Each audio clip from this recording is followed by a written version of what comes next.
What's good, my green screen entertainment fans? Your boy Jay Green is back, and this week I'm bringing you my review for Justice League. Now I'm going to keep it super real. I'm a major Batman fan. If y'all don't know that by now, where the hell y'all been at?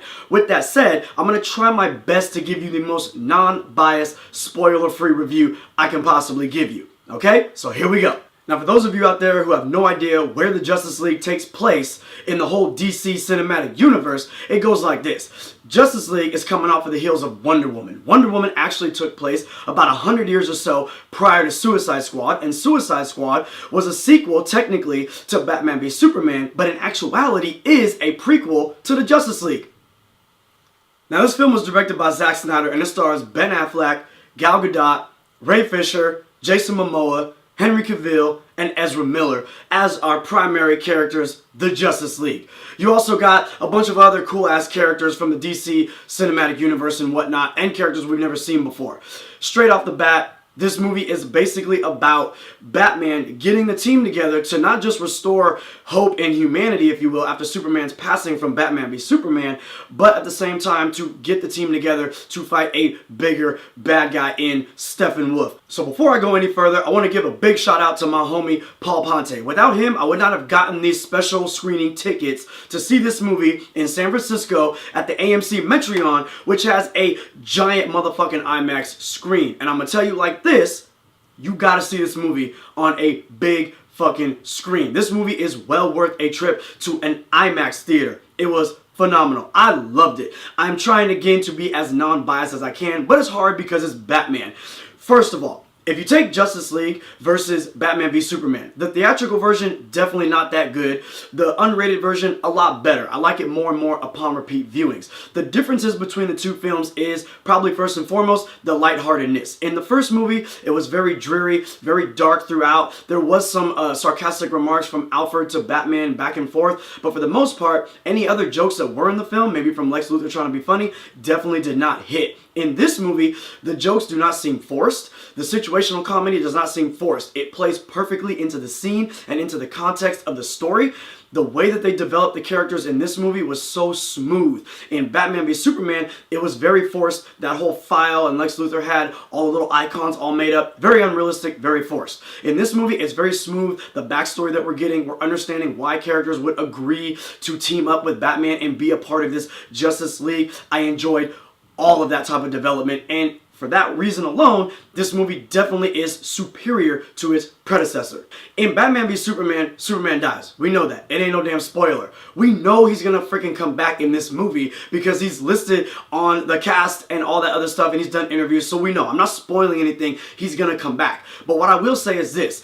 In Batman v Superman, I was not that touched. I wasn't hurting that much. They didn't pull emotion out of me when Superman dies for Earth, basically. And I wanted to feel more. There's other movies that are a lot more lighthearted than Batman v Superman that definitely pull that type of emotion out of me. And if it's a character like Superman, as powerful as he is and as known as he is, you want to feel something in that scene. And I was kind of like, nah, okay. And I loved Man of Steel, so I should have felt it in that movie, and I didn't. However, in this movie, when it happens, when he does come back, and what happens after he comes back, and how all that goes down, I was feeling that shit. I was like, whoa. And there is a scene within that scene where I was like, whoa, where I'm like, whoa again, because some other shit happens that gave me chills when it went down, just because of the idea of these two characters doing what they're doing. I'm not going to spoil it for you, but the way that it goes down, you're like, oh shit, it's about to get real. And I love that about this movie. So because of the fact that Batman v Superman was something that everybody was waiting for, to see these two juggernauts on the screen together, and it didn't give us a moment like that, and we have two moments within one moment here in this movie, for that reason alone, this movie far exceeds and is far superior than its predecessor. From a cast like this, you're going to expect phenomenal acting. You're just going to expect it. And if you don't get it, you're scratching your head like, what the hell happened? We get great acting from everybody. But more than that, we also have great chemistry. One of the things that I missed about Batman v Superman, or even the Christopher Nolan Batmans, was that while Batman is dealing with other people, or Bruce Wayne is dealing with other people, there's no real fully fun conversations to listen to. Sometimes a conversation, even if it's about something that's a little dark or a little bit more serious in tone, is fun because you're watching that tension rise. There are some conversations in this movie where Bruce Wayne and Diana are talking and the tension is beginning to rise, or Bruce Wayne and Arthur Curry are talking, Aquaman, and the tension is beginning to rise. That is fun to watch. There's also conversations of fun, lighthearted banter or characters getting to know each other that seems very genuine between Flash and Cyborg. They're getting to know each other at one point in time in the movie, and it seems very genuine. One character may have a certain thought and feeling about himself, and as the movie goes on, he develops an arc where he's like, okay, I understand the position I'm in, and I'm going to accept that position, and I'm going to rise to the occasion. I really like how that played out on screen and was developed quite well. Again, far superior. Now, as a general statement, as these comic book movies continue to come out, if an action franchise like Fast and the Furious continues to come out, as an audience, in one way or another, we want bigger and we want badder. But of course, there is a little chip inside of our brain that says, make the shit realistic. With Batman v Superman, we didn't really get the biggest and the baddest colossal fight that we had expected from these two iconic superheroes.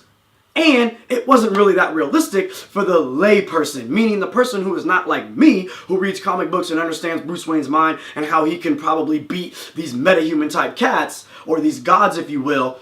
I understand how it's possible. Someone else is like, but Jay Green, fuck you, okay? It can happen, alright? It's happened before. The point is this, we didn't get it in that movie. In this movie, we get bigger, we get badder, and it's legit. The action is great. You know when you're watching a Zack Snyder film. You say what you want about the writing or the story, or if it makes sense or not. You know you're going to get some legit ass action, and we definitely got that in Justice League. We got some great action from everybody. Everyone's powers look legit. What they were doing looked fun and legit, and you were enthralled with the action. I love Man of Steel. I don't mind like 45 minutes of straight action at the end of that movie. Blow up the whole world. I don't give a fuck. I thought it was great. In this movie, they toned it down a little bit. They did, okay? But it's a little bit more realistic. It's a little bit more grounded, but still extremely fun. So I ain't got nothing bad to say about the action. Again, an IMAX screen is worthy of this action. So a wise man once said, it ain't all sunshines and rainbows. There is some flaws in the film. Now, this is a nitpicky flaw right here. The beginning of the movie starts out rather quick. We're going to a lot of different destinations. We see Themyscira at one point in time. We're going over to London at one point in time. We're back in America at another point in time. We all over the damn place. Now, I'm not mad at that because I enjoyed how if the first few DC movies start out rather slow and then inching away, this movie's like boom, boom, boom, leaps and bounds. But again, it was kind of a fresh take on a DC film. Again, most of these films are starting off kind of slow, so it was kind of nice to get enough in each scene to help us understand where we're at. And at the same time, those scenes, boom, boom, boom, they hit rather quickly. So I didn't really mind it too much, but some people might be like, whoa, whoa, slow the fuck down. But I didn't mind it that much. Again, a little nitpicky thing, could have probably taken a little bit more time in each scene. The other thing was the villain. DC is relatively known for their villains, right? Marvel, oh the heroes is what most people would say. And DC, oh those villains though. So here we get great character from the heroes, but the villain was kind of lacking. Okay, the villain Steppenwolf, he is definitely a big baddie. He's hitting hard, that's for sure. But one thing that I had aside from the fact is they didn't really give him much to do. The movie was really more about the Justice League doing what the Justice League had to do, which I was completely fine with that. But Steppenwolf, as opposed to not just having a whole lot to do, they also did a lot of CGI on him. I'm from the old school. I'm from the 80s, baby. So I'm more of a fan of practical effects. If you're showing someone close up, I mean, Caesar's face looked more realistic. And they did mocap. So whatever designers they had, I don't know how it all works. So I'm not talking nonsense about anybody. I can't do that shit. But I'm just saying, with a movie this big, come on, man. You gotta give me some better effects, baby. Come on, baby. Come on, baby. Let's see here, what else? So other than the fact that I wasn't really feeling Steppenwolf's face, and other than the fact that maybe it was a little quick in the beginning of the film, but they still gave you enough, I'm going to go back to a positive because I just thought of it right now off the top of my head when I said Steppenwolf was definitely hitting hard.